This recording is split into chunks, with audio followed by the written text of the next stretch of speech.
시드기야 왕은 바벨론이 세워서 이제 앉힌 그런 왕입니다. 그럼에도 불구하고 시드기야 왕이 바벨론에 대해서 이제는 배반하는, 그래서 애굽에 사람을 보내서 애굽의 도움을 요청하는 그런 모습이 되어집니다. 그래서 애굽이 이제 출병할 때 바벨론 군사들은 돌아갑니다. 왜냐하면 애굽과 싸울 수가 없기 때문이겠습니다. 그러나 애굽은 어떻게 합니까? 돈만 받고, 쉽게 말하면 돈만 받고 그냥 돌아가는 그런 모습이 결국 되어집니다. 그래서 바벨론이 다시 또 오는 그런 모습이 되어집니다. 하나님은 이것을 미리 예레미야에게 말씀해서 저 애굽 사람들은 다시 돌아간다. 그리고 바벨론은 다시 온다. 그렇기 때문에 너희들은 바벨론에게 항복해야 된다. 그러면 더 이상 어려움을 당하지 않을 것이다. 살 길이 열려질 것이다. 이때는 이미 많은 사람들이 포로로 끌려가고 있는 상태입니다. 여호야김 끌려간 사람은 이미 끌려간 상태예요. 바벨론으로. 그 시드기야 왕이 세워졌음에도 불구하고 또 시드기야 왕이 됩니까? 고집을 부리고, 또 고관들은 그런 어떤 환란 가운데서도 고관들은 어떻게 합니까? 계속 싸우는 거예요. 왜냐하면 자기 지위를 지키기 위해서. 바벨론이 침범해서 무너지면 어떻게 됩니까? 고관들은 대부분 죽음을 당할 수밖에 없는 겁니다. 비참하게 끌려가거나. 그러니까 이런 일을 자기가 안 당하려고, 자기에게는 뭔가 그런 아픔을 없게 하려고 어떻게 합니까? 지금 있는 그 자리를 보존하려고 도리어 대항하면서 싸웁니다. 근데 누가 싸우는 겁니까? 결국 백성들이 싸우는 거예요.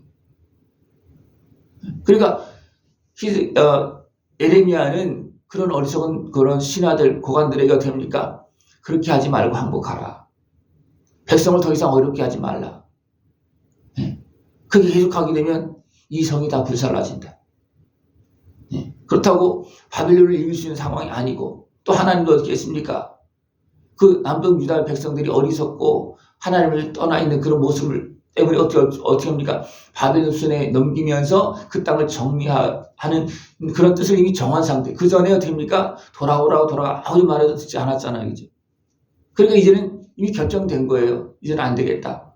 바벨론을 통해서 정리해야 되겠다 하는 것이 정해진 겁니다. 그러나 사람의 방법으로 애굽을 부르고, 또 애굽은 또 돌아가니까 어떻게 합니까? 다시 또 바벨론입니까? 자기들이 뭔가 지켜보려고 하지만 백성만 고통스럽게 만들고 한다는 겁니다. 그래서 예레미야는 하나님의 말씀 받고서 항복하라.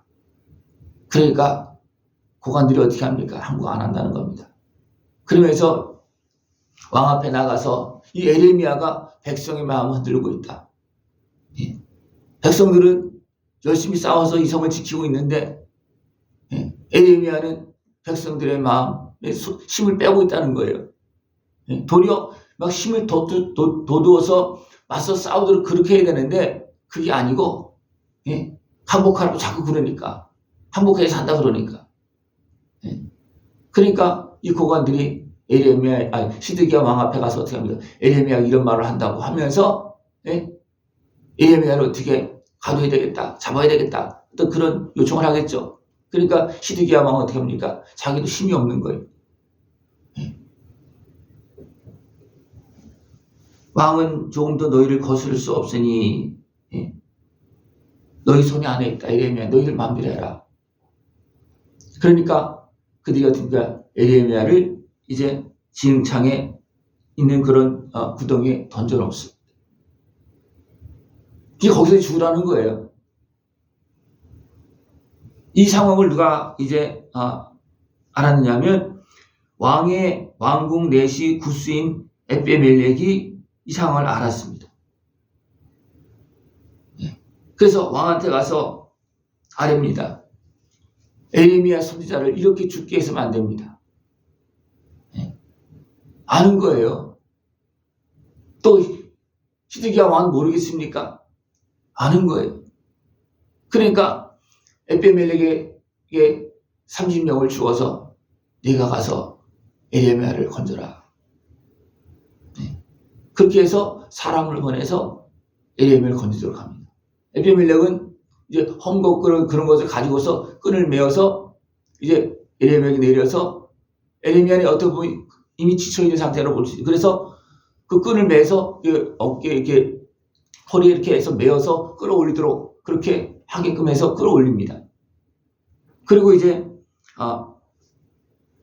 시대 뜰에서 이제 에레미야가 머물고 또 시드기야 왕은 비밀리에 에레미야를 만납니다.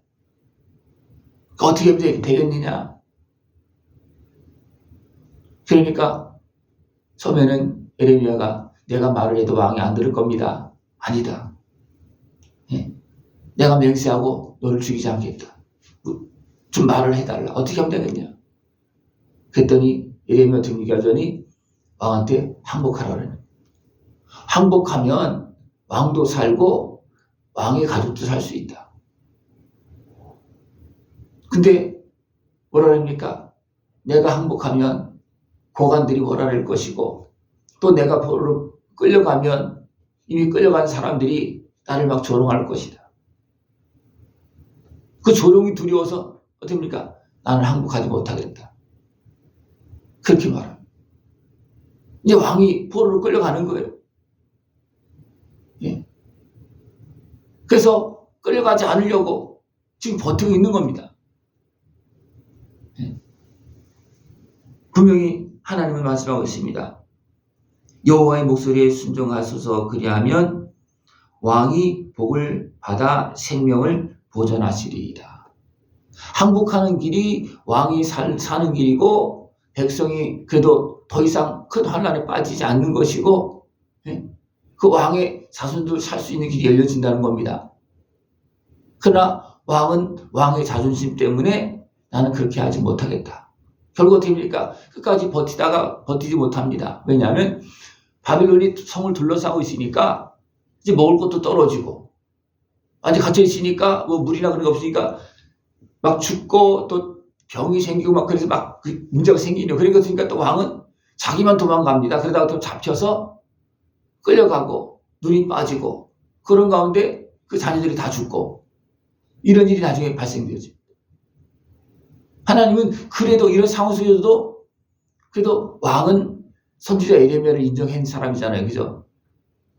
그렇기 때문에 그래도 인정했기 때문에 살 길을 열어주고 있는 거거든요. 그러나 어떻습니까? 왕이 어리석게도 그렇게 하지 않았습니다. 그러면서 그 고관들이 두려워서 이런 말을 나에게 했다는 것을 이야기하지 말아라. 그들이 물으면 그냥 나를 그들에게 보내지 말아다. 거기 가면 나 죽으니까 나를 좀 보여달라고 그런 말을 했다고만 그렇게 하라는 거예요.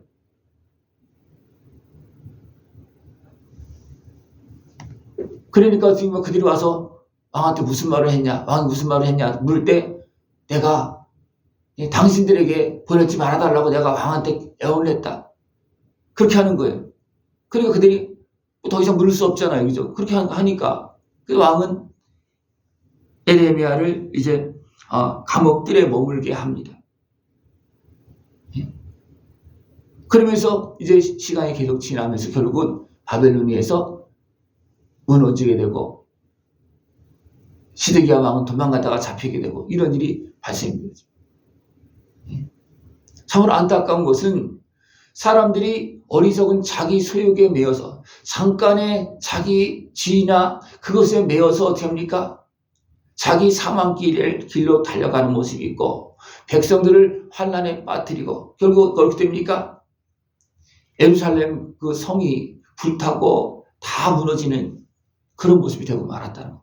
그냥 항복했더라면 그것은 그냥 남아있겠죠. 그죠? 항복했는데 막 불태우고 가겠습니까? 항복을 안 하니까 그냥 다 성을 무너뜨리고 불태우고 그렇게 하면서 완전히 정복하는 그런 모습이 되는 거거든요. 그래서 하나님은 그래도 이제는 바벨론 손에서 뭔가 정리되어야 될 때니까 빨리 항복하라. 그것이 그나마 살 수 있는 길이다. 말씀했습니다. 고관들에게 말했고 시드기야 왕에도 말했고 그러나 어떠십니까? 그들은 자기들 지위와 자기들의 안위를 위해서 어떻게 합니까? 안 하는 거예요. 그러니까 성이 불타고 백성들은 다 그냥 환난을 당하고 또 버티고 있는 동안에 많은 사람이 죽고 먹을 것도 막 떨어지고 막 그렇게 된 거거든요. 예. 그렇게 되니까 너무 안타깝잖아요. 그러나 어떻습니까? 어리석은 세상 사람들은 자기 소욕에 매여서 도리어 백성을 환란에 빠뜨리는 그런 일을 행합니다. 어떻게 보면 우리나라의 정치 상황도 그런 것 같아요. 자기 소욕을 이루려고 나라가 어떻게 되든가 말, 백성이 어떻게 되든가 그냥 자기 소욕만 이루려고 계획하고 행동하는 그런 모습이 있습니다. 이것은 불의한 거예요. 그래서 구스인 내시가 어떻게 합니까? 이것은 악한 거다. 참 선지자를 백성을 위해서 진짜를 말하고 있는 에레미야를 죽이려고 그러는 것은 이건 잘못된 악한 거다. 그렇게 하면서 왕한테 얘기해서 건져줍니다. 우리는 깨어서 무엇이 진짜 선한 것인지를 분별해야 되고 무엇이 진짜 살 길인지를 바로 분별해서 하나님의 말씀을 들을 수 있는 것을 주랍니다. 이런 건 모든 것을 주관하고 이끌어가시는 분은 누구시? 하나님이십니다. 하나님이 이런 상황 속에서도 살 길을 지금 말해주고 있어요. 백성이 살 길을 그래도 말해주고 있고 왕은 또 왕의 살 길을 말해주고 있고 고관들도 됩니까? 잠시 또 자존심 상할 수 있고 그렇지만 항복하면 어떻게 되겠습니까? 살 길은 열려지잖아요. 항복하면. 그죠? 항복하지 않고 대항하니까 죽는 거예요. 이미 기울어진 상황이기 때문에. 우리 하나님의 손에 의해서 지금 이거 진행되어지고 있는 겁니다. 그러면 그래도 그 가운데서 하나님의 말씀을 들으면 살 길은 열려진다는 겁니다. 우리가 깨어서 하나님께서 왜 이런 말씀을 하고 계시는지, 하나님께서 왜 에레미야를 통해서 이런 말씀을 하고 계시는지 그것을 분별하고 그 하나님의 기회, 하나님께서 베푸신 은혜의 말을 따라서 더 복된 길로, 여기서 항복하면 복을 받는 겁니다. 이게 손해보는 게 아닙니다. 분명히 말하고 있잖아요. 그죠? 그것이 복이라. 근데 항복하지 않는. 왜? 육신의 수욕에 매여서 그렇습니다. 육신의 수욕에 매여서 가정을 무너뜨리고 나라를 무너뜨리고 하는 그런 모습이 얼마나 많습니까? 그것은 제약된 수욕이에요. 제약된 수욕입니다. 진짜 사랑하는 사람들입니까? 자기가 죽더라도 백성과 나라를 살리기 위해서 나갑니다. 그죠? 그러나 소유의 매점 자기 살려고 나라와 백성을 무너뜨리는 그런 모습이 너무 많습니다. 이것은 악한 모습입니다. 우리는 악한 일에 빠지지 아니하고 하나님 앞에서 또 내 자신이 또 부끄럽지 않게끔 선한 길로 나갈 수 있는 그런 모습 되길 축원합니다. 겉으로 나타나는 육신의 부끄러움, 그거는 진짜 부끄러움이 아니에요. 진짜 부끄러움은 내 내면 속에 있습니다. 그죠? 내가 희생되더라도 나가는 것은 내 속에서 당당하잖아요. 그죠? 그러나 나 살려고 백성을 괴롭힌다는 것은 그거 진짜 부끄러운 일이에요. 우리는 하나님 앞에서 우리는 베푸시는 그 은혜의 길로 나가서 나도 살고 함께 하나님의 은혜를 누릴 수 있는 복된 선택을 할 수 있고 그 길을 걸어갈 수 있는 모습 되어지길 축원합니다. 기도드리겠습니다. 하나님 아버지 감사합니다. 우리를 사랑하시어서 끊임없이 살 길을 열어주시고 말씀하시고 우리에게 은혜를 베풀어 주심을 감사를 드립니다. 그래서 온전히 하나님의 말씀을 듣고 베풀으신 은혜를 누리면서 회복되어지고 하나님께 영광 돌릴 수 있는 우리 모습 되어지도록 주님께서 함께하여 주시옵소서. 예수님의 이름으로 감사하며 기도드리옵나이다. 아멘.